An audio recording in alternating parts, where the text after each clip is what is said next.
Jesus Christ the same, yesterday, today, and forever.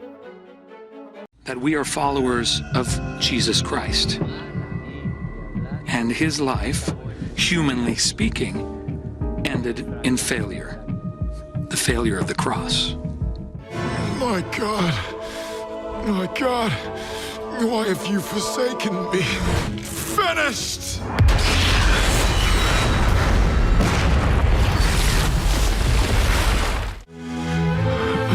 Father, to your hands I commit my spirit. Pope Francis has just dropped a bombshell shaking the foundations of Christian belief as we've known it for years. Pope Francis, the 266th and current Pope of the Catholic Church, has been turning heads since his overseeing tenure began in 2013. Known for his impactful views on Christianity and being a preacher of compassion and love, he's been a great breath of fresh air in the often traditional Vatican, but his most recent revelation has left even the most devout followers completely shocked. In a series of recent speeches and sermons, Pope Francis has been talking about what he calls the true nature of Jesus' death. And let me tell you, it's not what we've been told. In this video, we address this recent revelation and what the Pope has to share to the whole world. Pope Francis addressed people on Easter to share his feelings and opinions on specific topics. As you know, Easter Sunday is a special day for Christians because they believe it's when Jesus came back to life after dying on the cross. While addressing them, Pope Francis talked about how God is always with us, but he also said some surprising things about Jesus. What's not surprising is that this wasn't the first time he said something that didn't quite sit well with the public. He is quite notorious for often saying things that make traditional Catholics uncomfortable, but this time, even his supporters, Orthodox Catholics and critics, were taken aback by what he said. He boldly made some revelations about Jesus' death that no one knew about or had ever heard before. It made many people question what they've always believed about Jesus. Before we get into all of that, first, we need to look at how Pope Francis leads the Catholic Church. And I must tell you that he leads it in a very unusual way. From growing up in Buenos Aires to becoming a world-renowned priest, Pope Francis was known for his simple way of life and care for the poor and marginalized.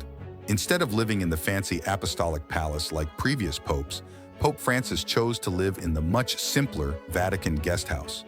He also dressed very modestly, showing that he didn't want a lot of wealth and luxury. During his time as Pope, Pope Francis talked about important values like kindness, including everyone, and protecting the environment. He believed that the Church should welcome everyone, no matter where they come from or what their situation is. Pope Francis even tried to connect with people from other religions, not just Catholics, to help everyone understand each other better. For a religion that some think of as only for certain people, Pope Francis's way of accepting everyone was controversial to some more traditional Catholics. Pope Francis tried hard to keep the crucial beliefs of the Church while also making changes to fit the modern world better. He cared a lot about helping people who didn't have much and spoke up for them. Pope Francis once said that some of the happiest people are those who don't have much, but his new ways of looking at things also caused some arguments about whether the Church should stick to its old beliefs or change to fit in with the world today. While many people liked Pope Francis's changes to the Catholic Church, not everyone was happy with his new ideas about the Bible and Jesus. Some people committed to the old Catholic beliefs didn't like the changes, but it seems like some of the arguments have calmed down after his latest talk about Jesus. Before we talk about the teachings that seem to calm things down in the Catholic Church, let's understand why there's been some controversy around Pope Francis, his teachings, and his way of leading. Trying to keep the important beliefs of the Catholic Church while also making old teachings fit in with modern life has been a big challenge for Pope Francis. Instead of only following the exact words written down, Pope Francis wants Catholics to think deeper about the stories in the Bible. He says these stories have deeper meanings that can teach us valuable things about life today. For example, Pope Francis says the story of how the world was created in the book of Genesis is not just about how things began. He thinks it's a powerful story that teaches us about our special connection with God and our responsibility to care for the earth. Looking at the Bible this way makes its teachings more meaningful for our lives now, but not everyone agrees with Pope Francis. Some people, called conservatives, think the Bible should be understood exactly as it's written, without thinking about its deeper meanings. They worry that looking deeper into the Bible's stories might change the fundamental beliefs of the Church. On the other hand, people who support Pope Francis think that understanding the deeper meanings of the Bible's stories can make its teachings even better and more relevant for today's world. Before we proceed, you need to know some of the Pope's most controversial interpretations of the Bible. Some of them will shock you. What are the Pope's most controversial teachings that have actually divided the Catholic Church? The Pope is known for saying things that make people talk. Some of his statements are quite all right in the Christian faith, but some cause big discussions and make people question his faith and, weirdly, whether he'll go to heaven. Recently, the Pope said something specifically for LGBTQ Catholics. It's the first time there's been any talk about blessing same-sex couples, which, knowing the common religious aversion to the topic, is a huge deal. Some people even want to remove him from being the Pope because of this. To understand why, let's look at some of the things he said. Some years ago, there were reports that Pope Francis said something strange. He reportedly said that humans could disappear and God would make new species. This came from an interview in an Italian newspaper with a friend of the Pope, Eugenio Scalfari, who is an atheist. In another interview, Scalfari reminded the Pope about this and asked about what happens to bad people who go to hell. He wondered if their souls would suffer forever. In response, Pope Francis reportedly said that people who feel sorry for what they did and ask God for forgiveness won't be punished. Instead, they'll be forgiven and can be with God. But those who don't feel sorry and can't be forgiven will stop existing, according to the Pope. He doesn't believe in hell. Instead, he thinks that souls who do bad things just disappear. After this interview, the Vatican quickly said that what Scalfari wrote wasn't exactly what the Pope said. They said the words weren't written down right, so we shouldn't consider them exactly what the Pope thinks. Even though the Vatican said this, there was still some arguing about the interview. First, they put it in their newspaper and website, then took it off, and then put it back again, before finally taking it off for good. This, of course, caused a lot of confusion. Some people connected what Scalfari wrote to something the Pope wrote in a book called Amoris Laetitia. In that book, the Pope said nobody should be punished forever because that's not what the Bible says. This made some people think that maybe the Pope has different ideas about hell. In another interview in 2015, Pope Francis seemed to say that even though nobody goes to hell forever, people who don't want to be with God might just stop existing after they die. So, even though the Vatican said Scalfari got it wrong, there's still some confusion about what the Pope really thinks about hell. That's not all. Pope Francis has also said things that seem different from what the Church has always taught about the world's top problems. In 2013, Pope Francis did another interview where he said the biggest issues in the world right now are young people not having jobs and older people feeling lonely. You wouldn't expect the Pope to say these are the most severe problems. Then, he reportedly said that trying to make people become Catholics doesn't make sense and is silly.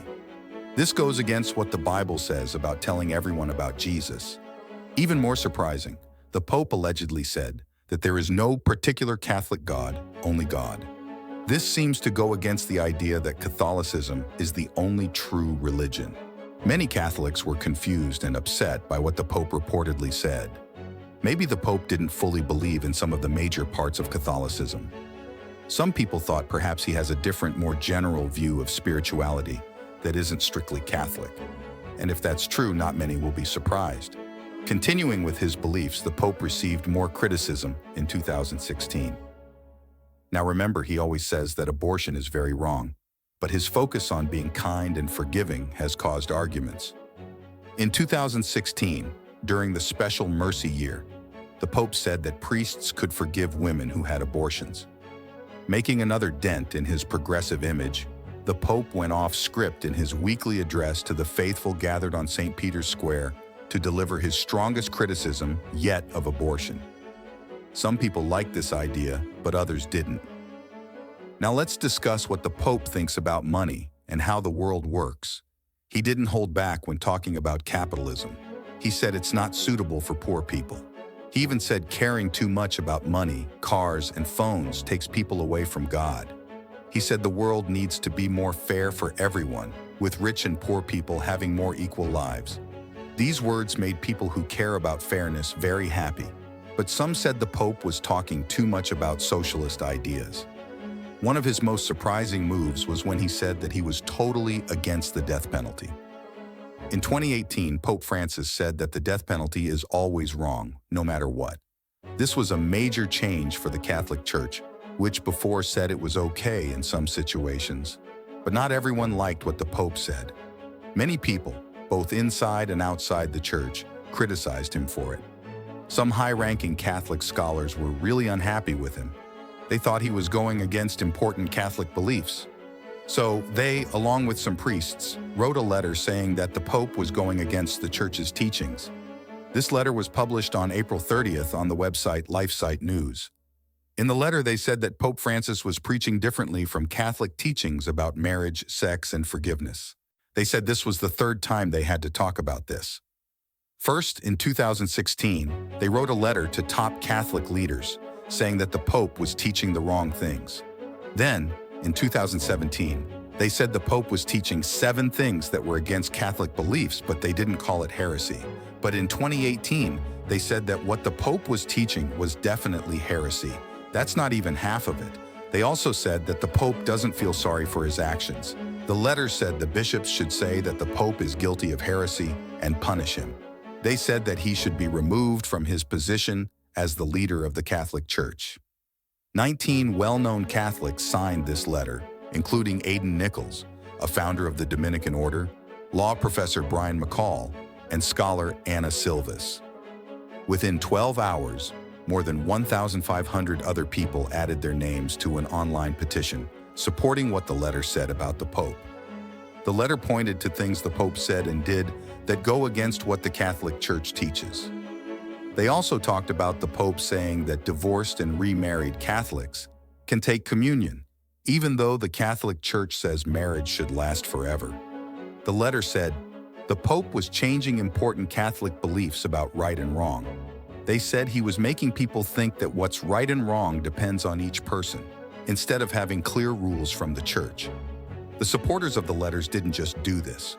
For their hands, it got more serious. What do recent supporters of the letter now have to say? Supporters of the letter said they were bravely defending the common Catholic beliefs from changes by Pope Francis that they think are wrong and could confuse people, but critics said it was unfair to attack the Pope's authority. But here's the thing. Pope Francis's ideas aren't new. They're part of a bigger revolution in the Catholic Church that started after the Second Vatican Council in the 1960s. During this time, the Church began looking at the Bible in new ways. They used history and culture to understand what the Bible really means. This way of looking at the Bible has led to different, more detailed ideas about what it teaches. But this change has caused a big argument. Even now, some people, called conservatives, are still claiming Pope Francis is changing the Catholic Church's beliefs to fit in with what people think now. They didn't like it when, in 2019, there was talk about letting married men become priests in some places. They also didn't like it when Catholic priests were allowed to bless same-sex couples. This argument is really about whether the Church's beliefs should always stay the same, or if they can change as the world changes. Traditionalists, who want to keep things the same, say that Pope Francis is making the Church's beliefs less important by changing them. But Pope Francis's supporters say that the Church's beliefs can change to fit in with what's happening now. They say that this makes the Church's beliefs more meaningful for people today. They think that by changing, the Church can still be a guide for people, even as the world changes. How the Pope looks at the Bible challenges Catholics to live out the essential beliefs of their faith. He says that we should follow Jesus' example of loving everyone and treating them with respect. He wants us to understand the Bible in a way that makes us want to be better people. His teachings tell us to balance following old traditions and living in the modern world. He wants our faith to be something we practice every day, not just something we believe. Even though some people didn't like what the Pope said before, His recent ideas about Jesus surprised everyone, even his critics. So what did the Pope say about Jesus that was so surprising?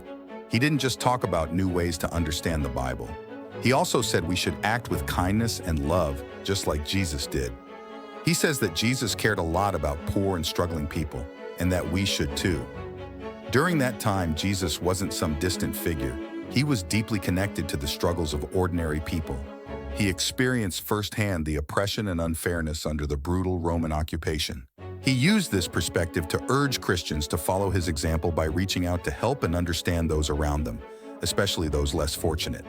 We can see practical examples of this in the shocking revelations made by Pope Francis about the true nature of Jesus Christ on two very noticeable occasions.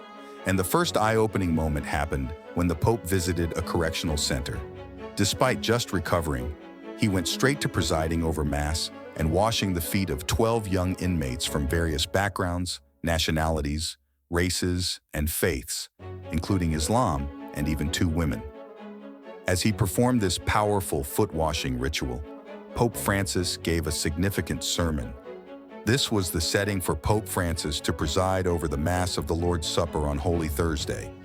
The Pope reflected on Jesus washing the feet of his disciples in Judas's betrayal, and he stressed that nothing is beyond forgiveness. He began by explaining that foot washing isn't just an old tradition, but a gesture showing how we are to be with one another, caring for each other. But then, the Pope took it to another level entirely. He plainly said it's hard to see so much injustice in the world, with people taking advantage of others, people trapped with no way out, and many broken families. Pope Francis said that if anyone has avoided such hardship, it's not because they're better, but because of God's grace. Here's where it gets more interesting, though. Looking those inmates in the eye, the Pope stated that everyone can slip, each one of us. And this awareness that we can all slip gives us the dignity of being sinners, and Jesus wants us that way. That's why he tried to wash our feet, to save and serve us. The Pope backed this up by quoting Jesus, saying that if we listened to his lessons, life would be wonderful because we'd rush to help each other instead of taking advantage, like the unwise teacher. Pope Francis preached that helping others and lending a hand comes from a noble heart, and Jesus today wants to teach us this nobility of heart. But he went even further, getting extremely personal and relatable. He said we might think if the Pope knew our inner flaws, but Jesus literally knows everything already and loves us as we are. Then, he said something even more kind. He said that Jesus is never frightened by our weaknesses. He already paid for our sins. He only wants to accompany us to take our hand, so life will not be so hard. Basically, the Pope is saying that Jesus isn't shocked by our failures and doesn't judge us. He simply wants to walk beside us, ease our burdens, and love us unconditionally in our imperfect state. Whether religious or not, you must admit these are some of the most uplifting, inclusive teachings about embracing our shared flaws while striving for goodness. Pope Francis enjoys preaching the dignity of our imperfections and Jesus' boundless love for us all, exactly as we are. Those were the most shocking truths that'll last for ages to come. No wonder jaws were left on the floor after the Holy Father dropped such wisdom. As if that wasn't enough, during a recent Mass at the famous St. Peter's Square, Pope Francis just doubled down on his shocking revelations about the true spirit of Christianity and how we need to view one another. Speaking to the massive crowd, the Pope preached that Christians must pray for the ability to look at others with the same boundless mercy and caring that Jesus looks at every single one of us. Not mincing words, he plainly stated that no one is perfect. We all sin and make mistakes.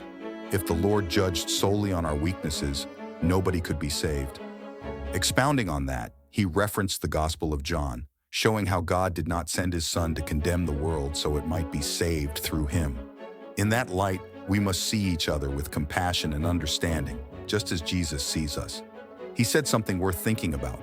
When Jesus met people in the Gospels, he saw their authentic selves, the good, the bad, and the ugly. As he put it, there were no secrets before him. He could read their hearts. But here's the main point. Jesus wasn't looking to shame or cast harsh judgment. The Pope said Jesus saw the whole person, not to point fingers, but to embrace our lives, free us from sin, and save us. Pope Francis stressed that Jesus has no interest in putting us on trial or condemning us. Instead, he wants none of us to be lost.